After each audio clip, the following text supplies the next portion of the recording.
আগুনে পুড়ে নাই। আসসালামু আলাইকুম। আজকে আমার চলে আল্লাহ আসলাম আমাকে রক্ষা চন্দ্রপুর। করতে।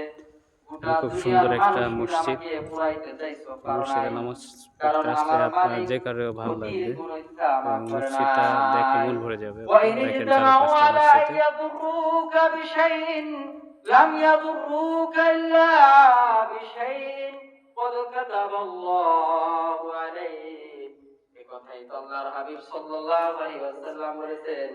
ওহে মানুষ, শুনে রাখো, গোটা দুনিয়ার মানুষ মিলে যদি তোমার ক্ষতি করতে চায়, আর আল্লাহ তাআলা যদি তোমাকে রক্ষা করতে চান, গোটা দুনিয়ার মানুষ মিলে তোমার কোনো ক্ষতি করতে পারবে না।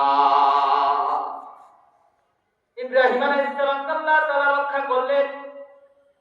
অনেকের পর জিজ্ঞেস করেছে, ইব্রাহিম, তোমার কি কোনো কষ্ট হয়েছিল আগুনের ভিতরে? কয়, না না না, বরং ওই 40 দিন আমি সবচেয়ে শান্তিতে ছিলাম। এই 40 দিন যে আমি যে শান্তিতে ছিলাম, আমার জন্মের পর থেকে আমি দুনিয়ার বুকে এমন শান্তিতে ছিলাম না। কিসের বরকতে বলেন এগুলো আল্লাহ তাআলা দিয়েছে? ঈমানের বরকতে। কিসের বরকতে? ঈমানের বরকতে। সেই ঈমানকে আজকে বিক্রি করে দিতেছেন টাকার কারণে, ক্ষমতার কারণে, লোভের কারণে, সামান্য দুনিয়ার কারণে ঈমান নামক দৌলতকে বিক্রি করে দিতেছেন।